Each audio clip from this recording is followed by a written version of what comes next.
ကျွန်တော် channel မှာဒီလိုမျိုးနီးပညာနဲ့ပတ်သက်တဲ့ဗီဒီယိုတွေကိုနေ့စဉ်တင်ဆက်ပြီးတော့မို့ကျွန်တော် channel လေးကို subscribe ပြုလုပ်ထားပြီးဘေးနားက notification ခေါင်းလုံးကိုနှိပ်ထားခြင်းအပြင်ကျွန်တော်တင်ပြဗီဒီယိုတိုင်းကိုမလွတ်တမ်းစောင့်မျှော်ကြည့်ရှုနိုင်ဖြစ်ပါတယ်။ဒါဆိုကျွန်တော်ဗီဒီယိုလေးကိုအခုပဲစတင်လိုက်ကြအောင်လားဗျ။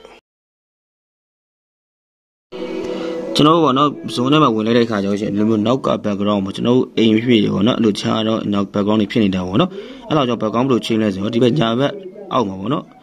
ဆက်လေး30ရှိရင်အဲ့ဆက်လေး30ကျွန်တော်နှိပ်လိုက်မယ်ဆိုလို့ရှိရင်ဒီမှာပေါ့နော် setting လေးတက်လာတယ်ဒီမှာ security တို့ chat တို့ပေါ့နော်အဲ့ဒီမှာ meeting setting တို့ဒီမှာ background and filter ဆိုတာရှိပေါ့နော်အဲ့ background and filter တွေကိုကျွန်တော်နှိပ်လိုက်မယ်နှိပ်လိုက်လို့ရှိရင်ဒီမှာသူ့အပေါ်မှာပါပြီးတော့ပေါ့နော်ကျွန်တော်ထည့်ပေးရတဲ့ background ကြီးရှိတယ်အဲ့ဒါကြောင့်ဒီ blur ဆိုလေးပေါ့နော်ဒီ blur ဆိုလေးကျွန်တော်ဆန်းကြည့်ပါပေါ့နော်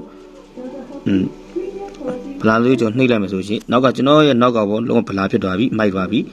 လုံးဝမိုက်အဲ့ဒါမှကျွန်တော်ဒီဘက်ကတူပေးထားပုံတပုံပေါ့နော်အဲ့ဒါကိုထပ်ဆန်းကြည့်မယ်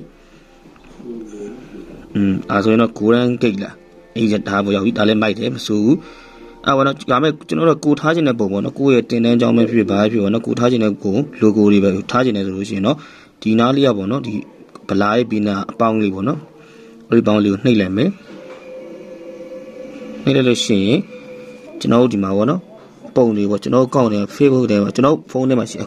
ပုံတွေတက်လာတယ်အဲ့ပုံတွေထဲမှာကျွန်တော်ဒီမှာ logo ပေါ့နော်ဒါကျွန်တော်ရဲ့ logo လေးကိုကျွန်တော်နှိပ်လိုက်မယ်နှိပ်လိုက်လို့ရှိရင်ဒီဟာကဒီလိုလေးဖြစ်သွားတယ်ကျွန်တော်ပုံတော့ပေါ့နော်ခုန logo လေးဒီကျွန်တော် channel logo လေးပေါ့နော်လူတက်သွားပြီဒါဆိုလို့ရှိရင်တော့ကျွန်တော်တို့ပုံ background ပေါ့နော်ကိုကြားတဲ့ background ကိုချင်းလို့ရပြီဒါ background လေးကတော့နည်းနည်းဘယ်ပြောရမလဲရှေ့ရဲ့ font camera နဲ့ဖြစ်တဲ့ background ကတော့ဘယ်ညာလေးကိုနည်းနည်းလေးမှားနေပေါ့နော်အဲ့ဒါတော့နည်းနည်းလေး short ရှိပေါ့အဲ့ဒါဆိုပုံကိုထားခြင်းတဲ့ background ထားခြင်းတဲ့ကအစိုးရပြောင်းပြန်လှန်ထားမယ်ဆိုအကုန်လုံးအဆင်ပြေသွားဖြစ်ပါတယ်ကျွန်တော် channel တွေကိုကြည့်ရှုပေးတဲ့အားလုံးကျေးဇူးတင်ပါတယ်နောက်ဗီဒီယိုမှာလည်းပြန်လည်တွေ့ဆုံကြပါလို့ခင်ဗျတတာ